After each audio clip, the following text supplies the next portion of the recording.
हम देखने वाले हैं कि करंट का मैकेनिज़्म क्या होता है, किस तरीके से करंट जो है कंडक्शन होता है मेटल के अंदर, क्या होगा अगर हम एनर्जी सप्लाई करेंगे बाय मीन्स ऑफ वोल्टेज कोई भी पार्टिकल में या फिर सिस्टम में। उसके बाद हम देखने वाले हैं करंट और ड्रिफ्ट वेलोसिटी क्या होती है, और उसके ऊपर हम कुछ यहाँ पे क्वेश्चंस करने वाले हैं। तो सबसे पहले हम देखते हैं mechanism of current conduction in metal. अब होता क्या है कि आपने देखा होगा और आपने पढ़ा होगा कि जो मेटल रहता है या कंडक्टर रहता है, कंडक्टर का की जो प्रॉपर्टी रहती है वो मतलब नाम ही इसका कंडक्टर है, तो यहाँ पे large number of free electron रहते हैं। आइदर वो नॉर्मल, चाहे मैं उसमें एनर्जी सप्लाई करूँ या ना करूँ, उसमें हमें पहले से फ्री इलेक्ट्रॉन मिलती है। ठीक है, इवन एक अगर आप कॉपर का 1 सेंटीमीटर क्यूब का कर लोगे, एक अगर क्यूब लेते हो तो उसमें भी huge number of free electron रहते हैं even at room temperature without any external supply.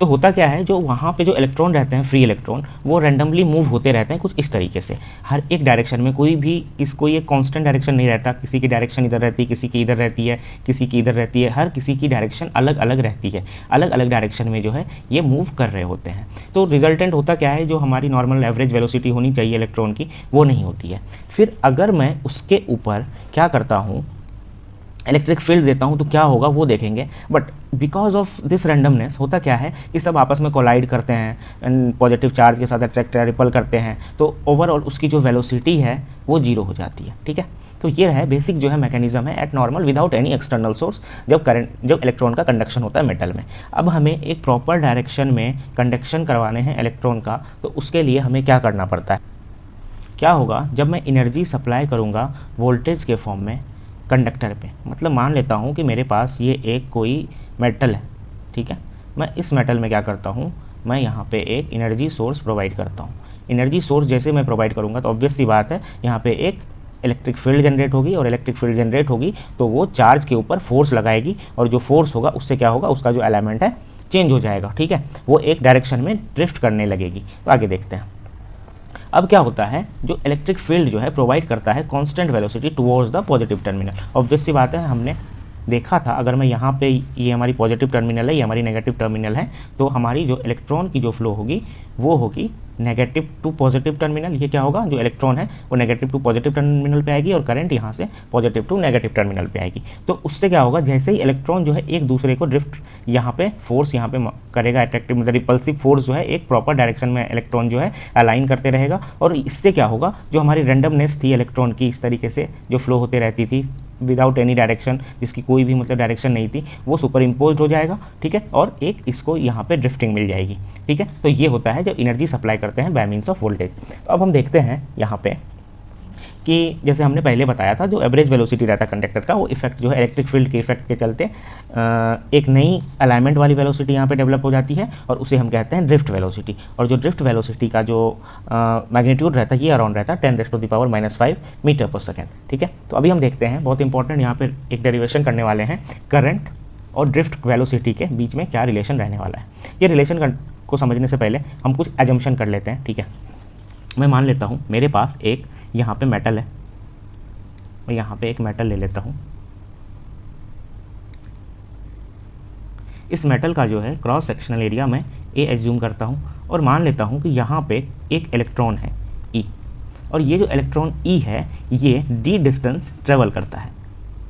ये जो डी डिस्टेंस है ये ट्रेवल करता है। पॉइंट मैं यहाँ पे ए ले लेता हूँ, ए पॉइंट से बी पॉइंट तक ये कुछ डिस्टेंस ट्रेवल करता है। ठीक है, जो ये ट्रेवल करता है डिस्टेंस डी, ठीक है, तो ये कुछ ना कुछ यहाँ पे वेलोसिटी से तो ट्रैवल कर रही होगी, मैं वो वेलोसिटी को वी डी कर लेता हूँ। ठीक है, ये वी डी वेलोसिटी से इस डायरेक्शन में ट्रैवल करता है जब मैं इस पर एक इलेक्ट्रिक फील्ड अप्लाई करता हूँ। ठीक है, यहाँ तक के तो मैं यहाँ पे लिख सकता हूँ, ये जो हमारी वी डी है, velocity equal to D by T. यहाँ पे क्या मिल जाएगा, ये distance equal to velocity V D into time T. ठीक है, क्या करता हूँ, इस मटेरियल का यहाँ से लेकर के मैंने बस इतना दूर का एज्यूम किया है, यहाँ से लेकर के यहाँ तक का मैं एक वॉल्यूम निकाल लेता हूँ। तो जो हमारा वॉल्यूम है, वॉल्यूम इक्वल टू क्या होता है, एरिया टाइम्स लेंथ। तो एरिया को मैं यहाँ पे ए एज्यूम किया है पहले, एंड लेंथ जो है हमारा यहाँ पे डी हो जाएगा। तो हमारी जो वॉल्यूम है, volume equal to area A times distance को मैं यहाँ पे वी डी इंटू टी लिख सकता हूँ, वी डी इंटू टी लिख सकता हूँ। यहाँ तक के क्लियर है। अब हम आगे क्या करते हैं, हमारे पास जो है ई जो है, ई एक इलेक्ट्रॉन था हमारे पास, ठीक है, हमारे पास ये पर्टिकुलर वॉल्यूम में कितने इलेक्ट्रॉन मौजूद होंगे। मैंने तो पर यूनिट वॉल्यूम में एक इलेक्ट्रॉन यहाँ पे लिया है, बट यहाँ पे पर यूनिट वॉल्यूम जो हमारे पास काफ़ी डिफरेंट है, काफ़ी ज़्यादा है। यहाँ तो ये जो ई इलेक्ट्रॉन है ये बस एक पर यूनिट वॉल्यूम का हिस्सा है, बट हमारे पास जो ये कम्प्लीटली वॉल्यूम है, ये कम्प्लीटली वॉल्यूम में जो हमारे पास नंबर ऑफ इलेक्ट्रॉन होंगे वो क्या हो जाएंगे, वॉल्यूम टाइम्स एन। तो हमारे पास नंबर ऑफ इलेक्ट्रॉन जो होंगे A V D T into N. Hence तो हमारे पास चार्ज कितने हो जाएंगे टोटल, चार्ज इक्वल टू क्या होता है Q times charge equal to होता है एन इंटू ई। तो हमारे पास जो टोटल चार्ज हो जाएंगे, नंबर ऑफ इलेक्ट्रॉन हमारे पास कितने हैं, ए वी डी, ये वी डी होगा, टी एन इंटू ई। यहाँ तक के हमें क्लियर है। तो हमने यहाँ पे एक चार्ज का बना दिया है, charge equal to area V D T N E, ये हमें यहाँ पे मिल गया है। अब हमें पता है करंट जो होती है, current equal to charge upon time. तो charge equal to A V D T N E upon time, मैंने यहाँ पे टी लिया है, तो हमें क्या यहाँ पे निकल गया, current equal to A V D N into E. तो मैं यहाँ पे लिख सकता हूँ I equal to A V D N E. अब ये जो डेरिवेशन है ये हमें क्या बताता है, ये हमें रिलेशन बताता है किसके किसके भी, ये जो हमारी है ये हमारी करंट है, ये जो हमारे पास वी डी है ये, इसको ही हम ड्रिफ्ट वेलोसिटी बोलते हैं, ड्रिफ्ट वेलोसिटी। तो मैं यहाँ पे लिख सकता हूँ current A directly proportional to drift velocity because charge on electron, number of electron and cross section area will be constant. अब हम इसके ऊपर कुछ क्वेश्चंस देखते हैं। क्वेश्चन ये है, a copper wire of area of cross section 4 mm² is 4 metre long and carry current of 10 ampere. The number density of free electron is 8 × 10⁻28 metre per metre cube, then how much time is required by electron to travel the length of the wire. ये यहाँ पे हमारे पास सबसे पहले कौन कौन से data दिया हुआ है वो पहले देख लेते हैं। सबसे पहले हमारे पास एरिया दिया हुआ है, एरिया कितना है 4 mm²। तो ये जो है इसको मैं ये 4 mm² को मैं मीटर स्क्वायर में लिखने के लिए क्या करूँगा, 4 × 10⁻⁻6 मीटर स्क्वायर। दूसरा जो हमारे पास डेटा दिया है वो हमारे पास करंट की वैल्यू जो दी हुई है वो है हमें 10 ampere. The number density of free electron means हमारे पास जो एन दी गई है, एन की जो वैल्यू है वो है 8 × 10⁻28 पर मीटर क्यू दी हुई है। उसके बाद और हमारे पास कौन सी चीज़ें दी हुई है, डी की वैल्यू दी हुई है, जो डी दी हुई है वो 4 मीटर दी गई है। अब हमें पता है जो हमारी करंट एंड ड्रिफ्ट वेलोसिटी की रिलेशन निकली थी वो थी I equal to N A E V D. Clear है। यहाँ पे हमें डी का जो है काम आएगा जब हम यहाँ पे ड्रिफ्ट वेलोसिटी निकालेंगे, देन आफ्टर देखते हैं। तो यहाँ से मैं क्या करता हूँ, यहाँ पे हमारे पास सारी डेटा अवेलेबल है, तो मैं यहाँ से ड्रिफ्ट वेलोसिटी पहले निकाल लेता हूँ। ड्रिफ्ट वेलोसिटी जो होगी वो होगी आई अपॉन एन ए इंटू ई। आई की हमारे पास वैल्यू दी गई है 10, एन जो है हमारे पास 8 × 10⁻28 है, एरिया जो है हमारा वो 4 × 10⁻⁻6 है, एंड हमें पता है चार्ज ऑन इलेक्ट्रॉन जो होता है वो उसी को हम ई बोलते हैं, उसकी वैल्यू 1.6 × 10⁻⁻19 दी गई है। जब हम इसको सॉल्व करते हैं, आप लोग इसको कैलकुलेट कर सकते हो कैलसी से, तो इसकी जो वैल्यू है वो अराउंड 1.95 टाइम्स 10⁻⁻4 मीटर पर सेकेंड आएगी। ठीक है। अब हमारे पास वेलोसिटी दी गई है, वेलोसिटी के पास हमारे पास जो है डिस्टेंस भी दिया हुआ है, तो मैं यहाँ से टाइम निकाल सकता हूँ। क्या होता है हमारे पास, velocity equal to distance upon time, therefore time equal to distance upon velocity. तो हमारे पास जो है डिस्टेंस कितना दिया हुआ है 4 अपॉन वेलोसिटी 1.95 × 10⁻⁻4। तो अगर मैं इसको करूँगा तो अप्रॉक्स जो है 2.05 × 10⁻4 हमारे पास ये सेकंड आएगा। तो इसको हम अलग अलग यूनिट में कन्वर्ट कर सकते हैं। अगर आवर्स में दिया रहेगा तो आवर्स में कर लेंगे, मिनट में दिया रहेगा तो मिनट में कर लेंगे।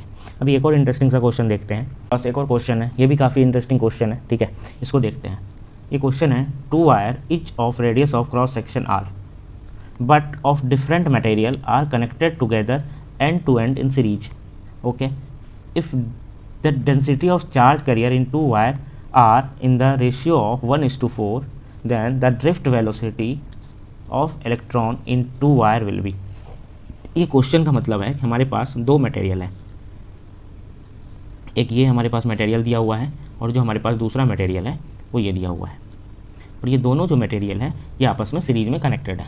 ठीक है, दोनों की जो रेडियस है आर ही दी हुई है। ठीक है, but different material are connected in series. The density of charge in the two wire are in the ratio of 1:4। Means अगर इसमें n है तो इसमें जो है टोटल नंबर ऑफ जो इलेक्ट्रॉन पर यूनिट वॉल्यूम है वो 4n होंगे। अब क्या क्या चीज़ें होंगी, अगर यहाँ से करंट I फ्लो हो रही होगी तो यहाँ से भी हमारी करंट I ही फ्लो हो रही होगी। ठीक है, और करंट के बाद जो हमारे पास इलेक्ट्रॉन होंगे ऑन ईच इलेक्ट्रॉन, यहाँ पे भी सेम होगा 1.6 × 10⁻⁻19 कूलम, और यहाँ पे भी सेम होगा चार्ज ऑफ इलेक्ट्रॉन, बिकॉज जो चार्ज ऑफ इलेक्ट्रॉन है वो कांस्टेंट रहते हैं। ठीक है, अब उसके बाद जो है दोनों का हमें यहाँ पे लेंथ का कुछ ऐसा नहीं दिया हुआ है और हमें लेंथ की ज़रूरत भी नहीं पड़ती है। सबसे पहले हम फार्मूला देख लेते हैं। फार्मूला क्या होता है हमारे पास ड्रिफ्ट वेलोसिटी का, I = NEAVD होता है। ठीक है, अब देखते हैं अगर दोनों की करंट तो सेम है, करंट सेम है तो मैं यहाँ से कर सकता हूँ जो हमारी यहाँ पे जो ड्रिफ्ट वेलोसिटी है इस चीज़ का, जो अगर मैं फर्स्ट मटेरियल में इसको मटेरियल फर्स्ट कर लेता हूँ, इसको मैं मटेरियल सेकंड कर लेता हूँ, तो इसका जो हमारे पास करंट निकलेगा वो NEAVD1 निकलेगा। ठीक है, और इसकी जो हमें निकलेगी टोटल करंट I = इसमें टोटल हमारे पास नंबर ऑफ चार्ज कैरियर कितना है 4 टाइम्स है, तो ये यहाँ पे जो हमें करंट निकलेगा 4NEAVD2। सिंस दोनों में करंट सेम फ्लो हो रही है तो NEAVD1 = 4NEAVD2 होगा। यहाँ से मैं इसको क्या कर सकता हूँ, ये A कैंसिल हो जाएगा, NE कैंसिल हो जाएगा, तो मैं लिख सकता हूँ VD1 = 4VD2। तो यहाँ पे हमें यही रिलेशन निकालना था, जो हमें VD1 और VD2 का क्या रिलेशन होगा, तो सिंपल है, यहाँ पे हमें रिलेशन निकल जाएगा VD1/VD2 = 4। आई होप ये क्वेश्चन आपको काफ़ी इंटरेस्टिंग लगा होगा। तो इसके ऊपर क्वेश्चन है, आप लोग इसको प्रैक्टिस कर सकते हो और आपका क्या आंसर आए ये हमें आप कमेंट में यहाँ पे कर सकते हो। Till then bye.